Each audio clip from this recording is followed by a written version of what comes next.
My older sister, Lily, blinded by greed, wanted to sell her eggs to get rich quickly. My mother, Sarah, instigated by Lily, also wanted to become a surrogate mother so they could change their lives together. I was so terrified that I immediately called my medical student friend over that night to explain the dangers of egg retrieval and surrogacy to them. Only then did Lily and Mother abandon their plans. Lily found a stable marriage, becoming a happy mother, while Mother joyfully embraced her role as a grandmother. 3 years later, when Lily and Mother discovered that Lily's best friend from back then, who had sold her eggs, had become incredibly wealthy and even opened her own shop, they went absolutely insane. "If it weren't for your meddling, we would have been rich ages ago. You blocked our path to fortune." They utterly hated me, wishing I would get drunk and be pushed into a fish pond to drown. Reborn, I returned to the exact day Lily first wanted to sell her eggs. This time, I decided to keep my mouth shut, letting them risk their lives for their dream of getting rich. Lily came back from a party with her friend and immediately declared she would become a compassionate egg donation volunteer. Mother didn't understand what this job was, so Lily eagerly explained it to her. "We are embarking on a compassionate endeavor, dedicated to helping infertile families. When the wife cannot bear children, we will provide eggs to help the husband continue his family line." Hearing this, I couldn't help but sneer inwardly. Compassionate endeavor, my foot. To put it bluntly, it's just selling eggs, taking your own eggs to sell for money, and yet acting so noble about it. Mother found it hard to believe.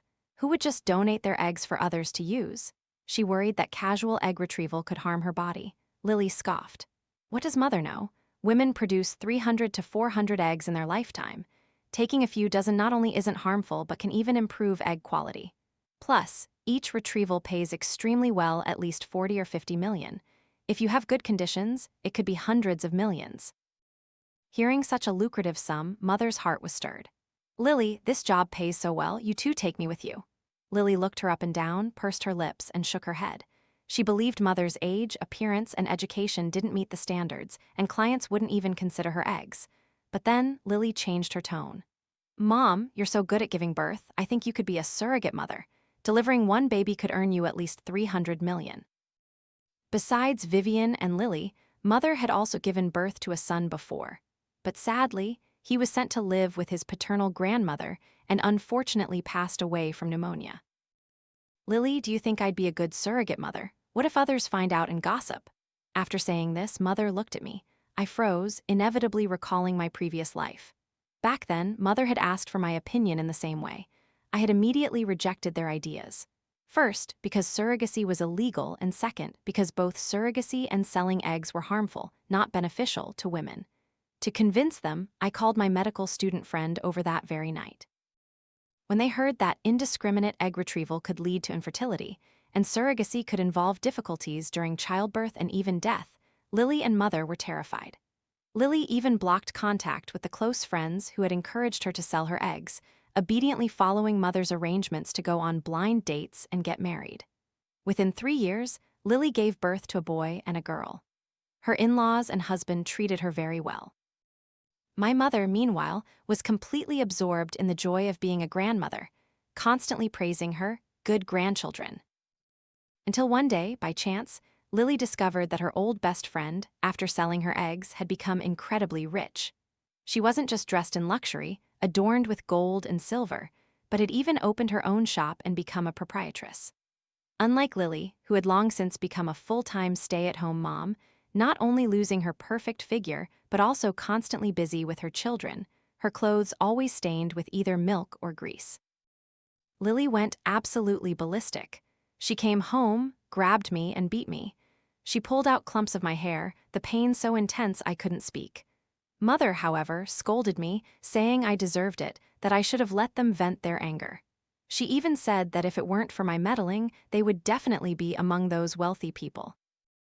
I intended to tell them that Lily's friend, the shop owner, had to have her uterus removed due to complications during the egg retrieval surgery and suffered severe sequelae.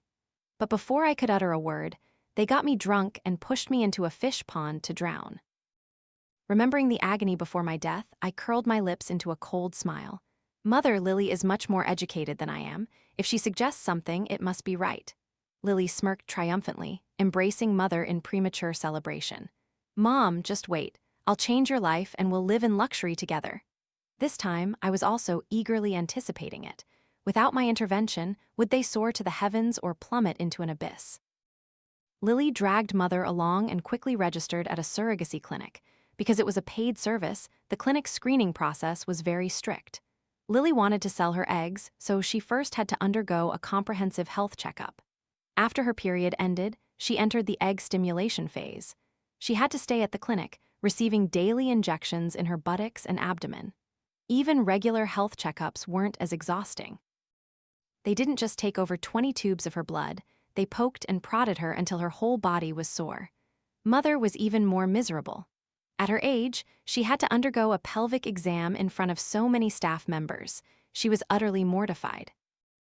Lily and Mother complained verbally, but their faces were beaming with endless smiles. Because of her attractive appearance, suitable age, curvaceous figure, and decent education, Lily was rated as an S-grade product by the clinic, capable of receiving $60 million for one egg retrieval. As for Mother, though nearly 40, fortunately, her uterine condition was good, rated as mid-grade land. A successful surrogacy could earn her $300 million. Lily nudged me and winked. Vivian, your education is better than mine, and you're only 20. Your eggs would definitely fetch a higher price than mine. Want to come be a volunteer?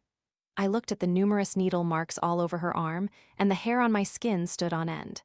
I decisively shook my head, refusing. You're such an old-fashioned fuddy-duddy. Even with a master's degree, you're just an employee earning a meager $10 million a month. I get that much for one egg, that's half your annual income. I thought of you first because it's such a good opportunity. If you're so ungrateful, don't complain later when we're rich and don't take you with us. Lily and Mother scoffed at me, calling me a coward, and flatly stated they wouldn't share any of the money they earned with me. After receiving the money from her first egg retrieval, Lily spent a large sum on a designer handbag. During a family gathering, Mother intentionally showed off Lily's $30 million bag. My female cousins all looked on with admiration. Aunt Helen even flattered. Lily, you just graduated, and you're already carrying such an expensive bag. If you have any good opportunities, don't forget to introduce them to your cousins. Lily proudly stroked her bag. Of course, there are opportunities. Sharing them with my cousins isn't out of the question, but they must promise to follow my arrangements. Aunt Helen and everyone else eagerly nodded their assurances. Mother added, Lily is introducing this work to them because she's kind, but you girls also need to be sensible. For every successful transaction, Lily should receive a commission. Aunt Helen wouldn't dare refuse. Commission is a given. As long as Lily can help them get rich, we will never forget such great kindness. Seeing Aunt Helen's earnest demeanor, Lily and Mother exchanged knowing smiles. In that moment, I suddenly realized that today's gathering was nothing more than a hangmen banquet. While Lily and Mother got up to use the restroom, I followed. I overheard them whispering.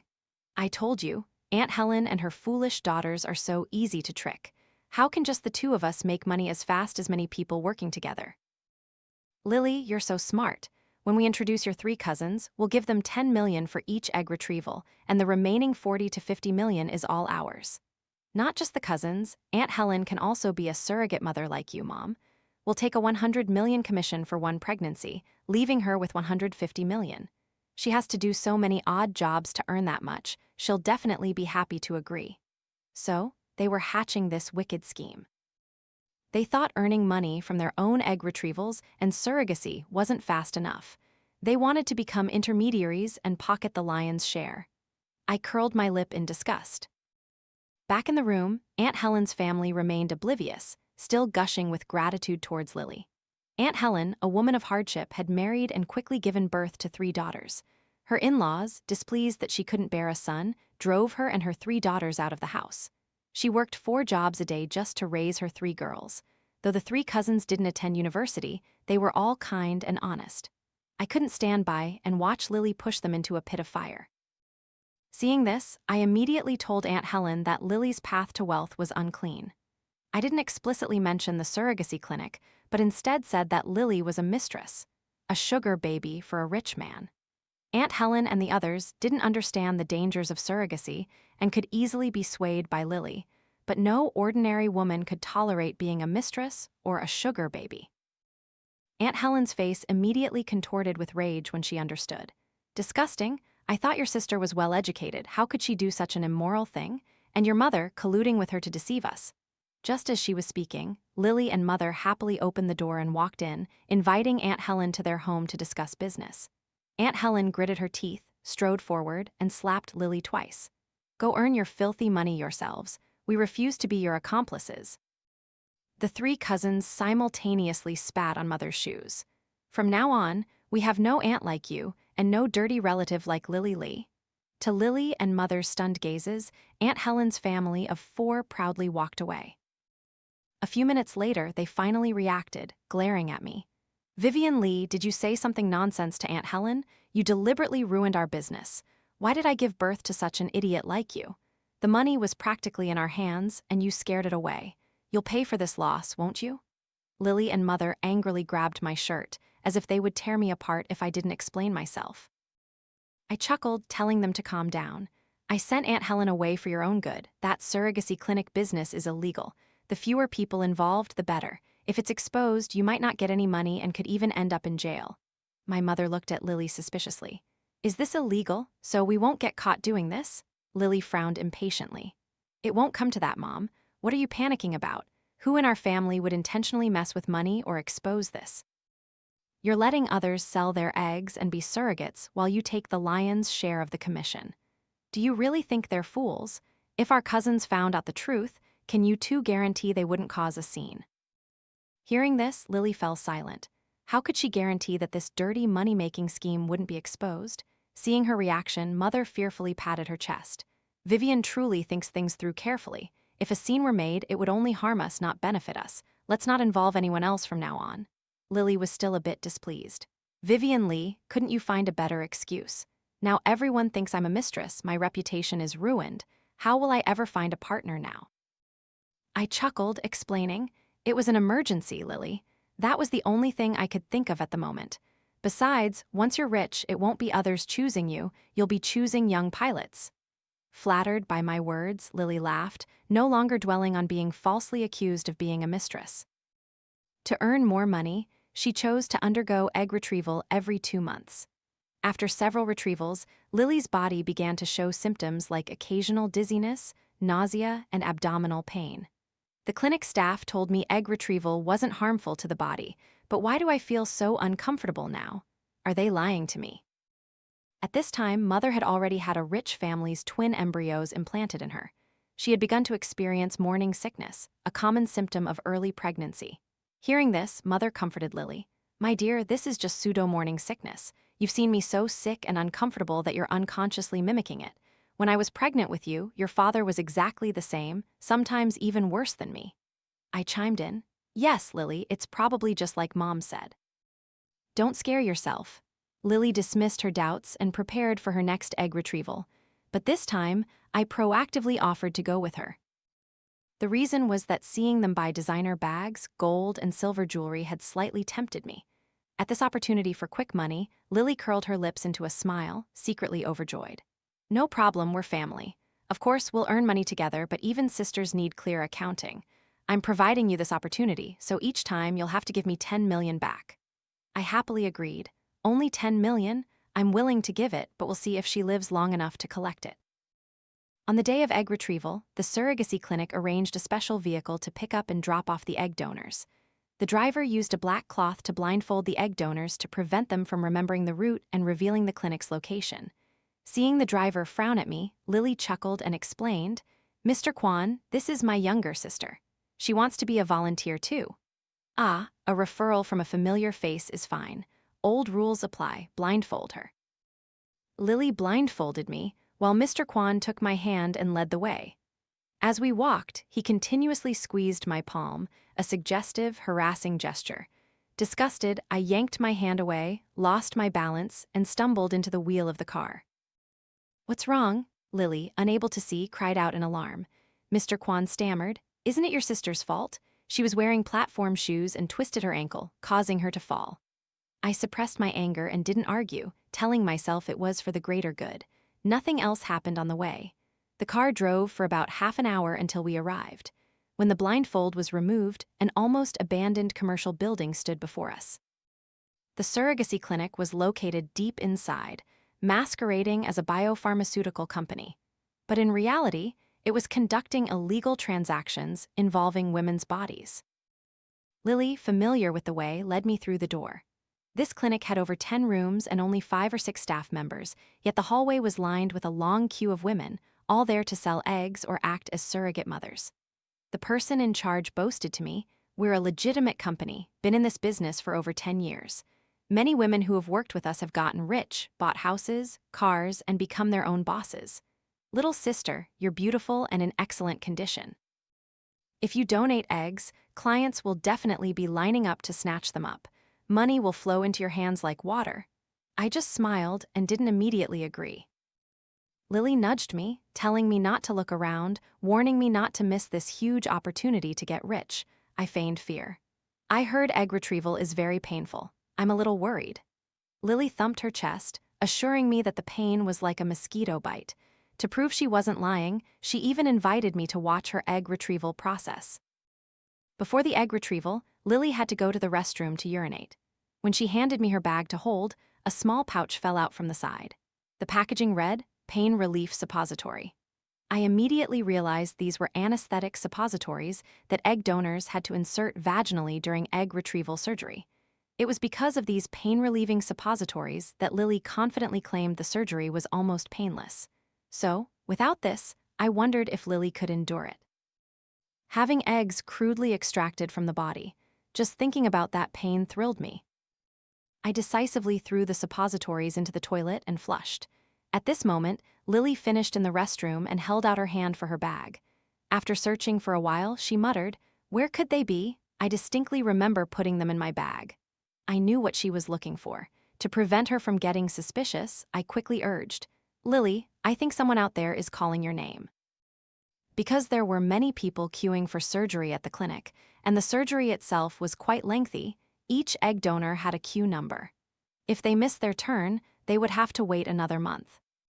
Hearing this, Lily rushed out. She quickly removed her pants and lay down on the cold operating table. The person in charge introduced the surgeon, claiming he was a department head-level expert invited from major private hospitals. I scrutinized the young man before me, feeling a bit skeptical about the person in charge's words. The reason was simple.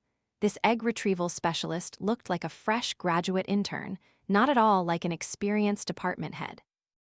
Furthermore, the person in charge of sterilizing instruments next to him was a cleaning lady, temporarily called in for assistance, with a corner of her janitor's uniform clearly visible. Lily was completely oblivious, still trying to convince me. "Vivian, trust me, this is just a minor procedure, it doesn't hurt at all." But before she could finish her sentence, she screamed in agony. "Ah, it hurts like hell." The egg retriever, holding a 35 cm long, tube-diameter steel needle, was startled by her scream, and his hand trembled.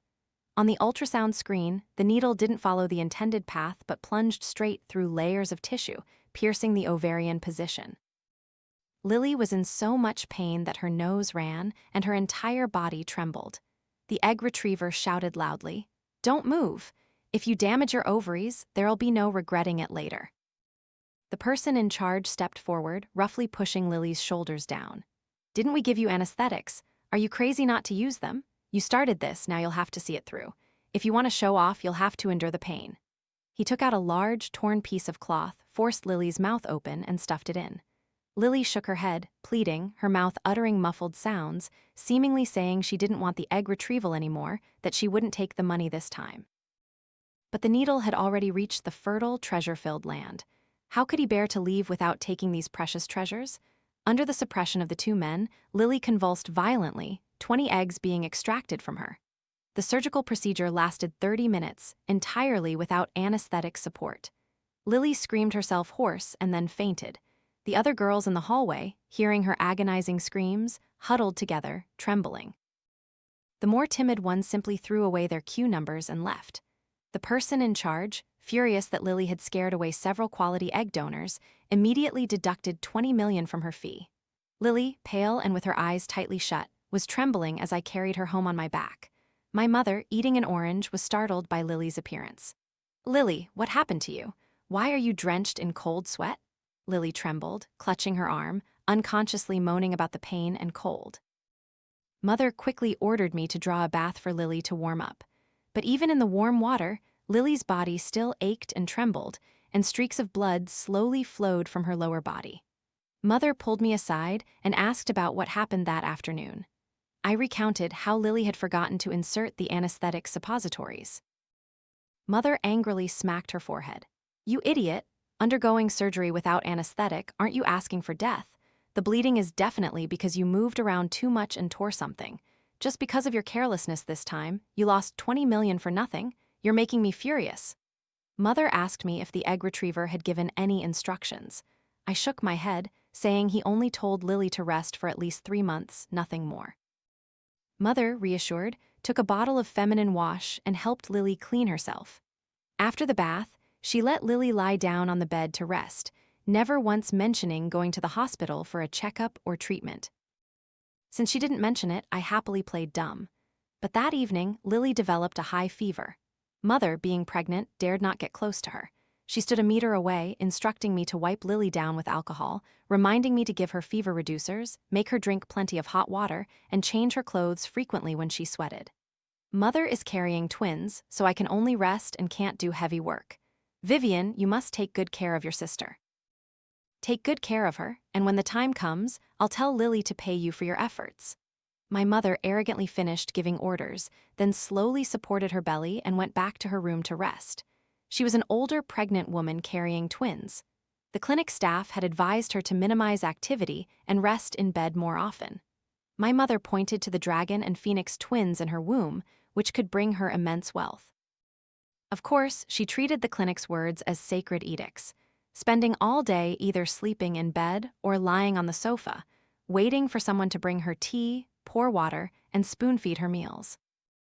When Lily was still home, all these chores were done by her.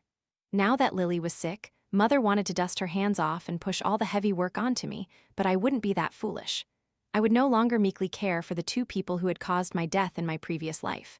As soon as Mother closed the door, I quickly curled up on my bed, closed my eyes, and fell asleep. I didn't care about Lily's fever, and I slept soundly until morning. Mother woke up, glanced at Lily from a distance, saw that her complexion looked better than yesterday, and then urged me to quickly make her breakfast. The head of the clinic said that for the fetuses to develop well, I must eat sufficiently every day. He also said that if my dragon and phoenix twins are born at a healthy weight, he'll give me an extra 50 million. Remember this week, you need to buy fresh bones to stew soup for me, and also big shrimp and fresh beef for protein. For vegetables, buy only the kind farmers grow themselves. I watched her babble incessantly, listing over 30 dietary requirements alone. An outsider might think she was pregnant with a dragon. I didn't want to be a servant to these 2 matriarchs. I pretended to look at my phone, exclaiming in surprise, "Oh no, Mom, there's an error in the experiment I'm participating in. The professor needs me back at school immediately." I dramatically clutched my head and sighed. Mother frantically grabbed me. "No, you can't go. What will I do if you leave? Your sister is still sick in bed and I can't take care of her. Can't you postpone it for a week?" I shook my head mournfully. "If I don't resolve it quickly, my grade for this course will be canceled. Not only will I lose an 8 million scholarship, but I might also delay my graduation. You'd have to pay another year of my university tuition." Mentioning money touched a raw nerve for Mother. She had long hoped I would graduate quickly and start earning money to help the family. She definitely didn't want a delayed graduation, but her expression was still very unpleasant. Knowing what Mother was worried about, I quickly promised to order takeout for her on time every day, telling her to try and endure for a few days. As for Lily, taking fever reducers for 1 day shouldn't be a major problem. Mother couldn't keep me, so she reluctantly pouted and let me go. I stayed at school for 4 consecutive days, secretly organizing all the evidence I had photographed at the surrogacy clinic that day and sent it to a TV journalist. When I finished everything and returned home, I was appalled by my mother. The house was piled high with 4 days' worth of uneaten takeout, messy as if it had just been ransacked. My mother, fully equipped with a mask and gloves, was using a dropper to give Lily water. Seeing me, she quickly waved me over for help. As soon as I stepped into Lily's room, I was hit by a stench of urine and foul decay. "Mom, I've been gone for 4 days. Haven't you cleaned up for Lily at all?" Lily's clothes were clearly the same ones she had been wearing since I left, her hair matted, and she was still covered by a blanket. The foul odor clearly originated from Lily herself. Mother pinched her nose, her face contorted in disgust. "Ugh, how can I, in my condition, lift your sister? The air conditioning is on anyway. It'll be fine for a few days."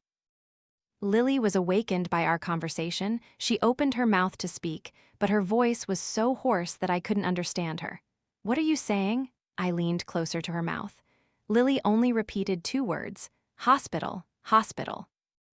I turned to Mother and said, "Lily must still be feeling unwell. She wants to go to the hospital to get checked." Mother was a bit displeased, fearing that the hospital's bacteria would be bad for her dragon and phoenix twins. Hearing Mother's heartless words, tears welled up in Lily's eyes. I smiled coldly inwardly, but outwardly I pretended to be very concerned for her. "Mom, a human life is important. If you're afraid of bacteria, just wear a mask and use hand sanitizer." After some persuasion from me, Mother finally agreed. I lifted the blanket from Lily's body and was stunned by the pathetic sight before me. Lily was wearing light brown pants, but they were now stained dark brown with blood. Judging by the widespread stains, the bleeding had been going on for at least several days and hadn't been treated at all. Yet Mother was completely oblivious, letting Lily lie there bleeding like a river. It would be strange if she were still conscious. Seeing me look at her, Mother began to stammer, denying responsibility, blaming Lily for being so sick she was senseless, bleeding so much without saying a word. I ignored her, called an ambulance directly, and dragged Mother along. At least someone would pay the hospital fees. At the hospital, the doctor saw Lily's festering, foul-smelling lower body and immediately scolded, "Mother, what kind of mother are you? Your daughter is rotting and you don't even know it. Look, it's festering outside like this. I don't even know what the situation is like inside." Mother bowed her head, saying nothing. When the doctor asked about the cause of Lily's injuries, Mother quickly claimed they were caused by sexual relations. The doctor, however, didn't believe her. "How could that be? Look at the condition of her ovaries. They're covered in various wounds, both large and small. One look, and it's clear these are from unprofessional egg retrieval procedures." Mother angrily slammed the table. "Don't you dare slander us. We are law-abiding citizens. We would never do such things. I think your medical skills are questionable. We're not getting treated here anymore." Mother feared that if this matter were exposed, she would be implicated. So, disregarding the doctor's advice and instructions, she immediately decided to transfer Lily to a small private hospital. Upon meeting the doctor at the private hospital, Mother directly slipped him a small envelope. The other party understood, smiled, and without asking about Lily's wounds, went straight to discussing the treatment method. "Your daughter's wounds are extensive and have already festered. The infection has spread to her uterus and ovaries. They all need to be completely removed." Hearing such severe consequences, Mother was a little stunned. "Doctor, is there any chance of saving her uterus and ovaries? My daughter is still so young. She still needs to get married and have children." The doctor shook his head helplessly. "If she had been brought to the hospital immediately when this happened, we might have been able to save them. Now, if we don't remove them and the infection spreads further, she might even need to have her limbs amputated." I looked at a semi-conscious Lily, quickly sat down, and told her the doctor's recommendation. Tears welled up in Lily's eyes as she desperately shook her head at Mother. Mother, however, scolded her again. "Who told you to act all high and mighty and not use anesthetic in the first place? Now this has happened, and you're a useless woman. All the money you earned will have to be poured into this.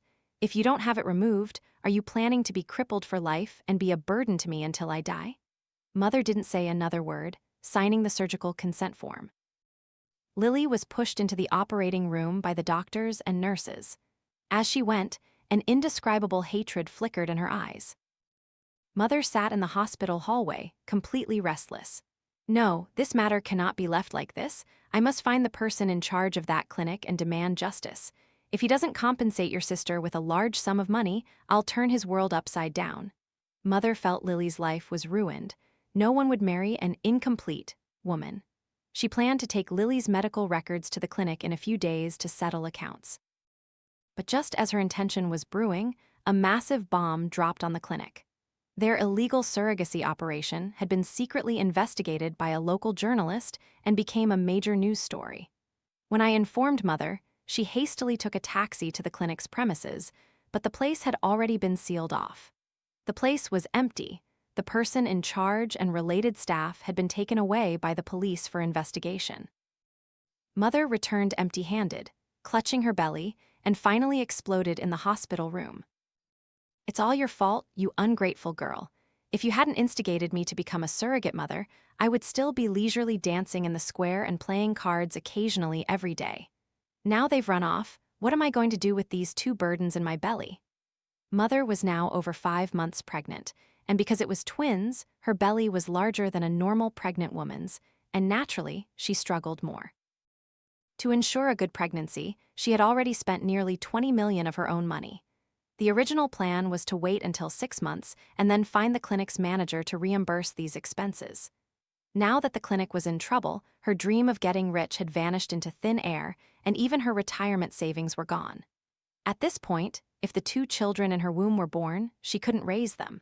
But if she aborted them, it would definitely be very harmful to her health. Mother didn't know what to do and could only vent her anger on Lily. Lily lay on the hospital bed, a sarcastic smile spreading across her face. "If you weren't so greedy, my instigation would have been useless. I'd say you brought this upon yourself, you can't blame anyone else." Lily deliberately provoked her, and Mother could not forgive her. Mother grabbed Lily's hair, slapped her more than a dozen times, then dragged her off the bed and repeatedly kicked her in the face. Blood spurted from Lily's nose.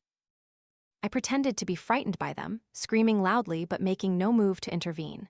Mother, exhausted from hitting, finally leaned on a chair and sat down. When medical staff rushed in, Lily's freshly stitched wounds had already started to bleed. Mother nonchalantly told the medical staff to prepare discharge papers, saying she had no more money for treatment. "This heartless wretch, I'm not spending another penny on her treatment. Let her die in pain, she deserves it." Lily sneered, "Don't worry, Mom, I'm tough. Even if this old hag dies, I won't." Mother angrily grabbed a shoe and hurled it straight at Lily. After their argument finally ended, it was already dark. We hadn't even had a chance to rest when our landlady suddenly showed up. She said that other tenants had complained that Lily was acting as a mistress outside, creating a very bad influence, and demanded that our entire family move out. Mother insisted it was all slander. "My 2 daughters are well educated. How could they be mistresses for others?" The landlady glanced at Lily, who was utterly pale, and scoffed. "We are all women. Any observant person can see the condition your daughter is in now. Furthermore, you, as an elder, are not setting a good example either. Your husband is dead, you don't have another man, so how did your belly get so big? Are you 2 serving the same husband?" Mother, publicly humiliated like this, raised her hand to teach the landlady a lesson. But now she moved with difficulty, so how could she be a match for the landlady? The landlady uttered threats. If our entire family didn't move out by tomorrow, she would have someone throw all our luggage out. Mother had no choice but to stay up all night looking at rental ads. "I'm only renting a room for myself. You 2 figure it out. As for me, it's fine. I can always stay at the school dormitory." Lily took out the designer bag she had bought earlier and asked a friend to sell it for money, hoping it would at least help her find a place to recover from her injuries. The next day, the 3 of us went our separate ways. But before leaving, I gave Mother a brilliant idea. Since the surrogacy clinic has collapsed, you can go find the biological parents of the twins. That way, you'll bypass the intermediary taking a cut, and who knows, you might even get more from the clients. Mother thought this was the best current approach. She had previously secretly photographed the client's information at the clinic when she received the embryo transfer, so she followed that information to find them. This man was very rich, lived in a large villa, and drove a luxury car. Mother disguised herself as a cleaning staff member to infiltrate the upscale residential area. Seeing the man drive up to the villa, Mother immediately knelt down.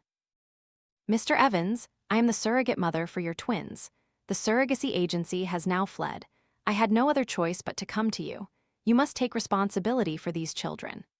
Mother pointed to her protruding belly, kneeling and begging the couple for a way out. I had once analyzed for her that if this couple wanted surrogacy to have children, they must surely deeply desire the birth of these dragon and phoenix twins.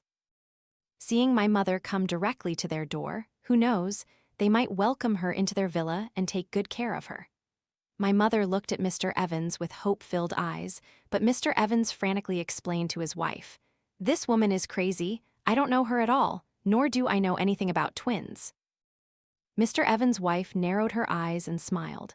"What a coincidence. I just agreed to adopt a child, and then this surrogate mother showed up. I'm very curious whose children are in her belly with you." Seeing his wife's disbelief, Mr. Evans kicked my mother in the stomach to prove his innocence. My mother hadn't expected Mr. Evans to act so abruptly and was caught off guard, falling down from the kick. A pregnant woman's belly is the most vulnerable part of her body. How could it withstand a kick? My mother's face turned ashen white. She clutched her belly, writhing on the ground, fresh blood flowing from her lower body. "Help! It hurts so much." Mr. Evans didn't care at all, only focused on appeasing his wife. By the time someone passing by called an ambulance, Mother had been lying on the ground for half an hour. Due to the prolonged delay, her amniotic sac had ruptured, and the twins could not be saved. My mother was old and couldn't withstand the shock. She ultimately didn't survive the operating table. I took the video footage of Mr. Evans kicking my mother and deliberately delaying medical assistance and reported it to the police. Mr. Evans was convicted of intentional homicide and sentenced to 10 years in prison. Although Lily's wounds were treated, the sequelae were too severe. She couldn't work to earn money and had to gradually sell off the items she had bought earlier. When she had nothing left, her landlady evicted her, and she became a vagrant. It wasn't that she hadn't thought about coming to me for money, but I had already applied for an exchange student program abroad. When I returned half a year later, my sister was nothing but a handful of ashes in the ground. "What?" I said. Lily wandered outside, living as a beggar. She was all alone, noticed by human traffickers. They forced her to drink mute-inducing drugs, broke her limbs, and exploited her pathetic condition to garner sympathy from passers-by for money. Due to her already poor health, Lily couldn't endure the torment of her ailments for half a year and eventually died under a desolate overpass. When I visited Lily's grave, Aunt Helen bowed her head and greeted me. She said, "Vivian, back then, if it weren't for your advice, I'm afraid my 3 foolish daughters would also have found it hard to escape disaster. You are a good person and you will be rewarded." I looked up at the sky, a smile spreading on my face. Yes, good people are eventually rewarded. Otherwise, heaven wouldn't have given me a chance to live again.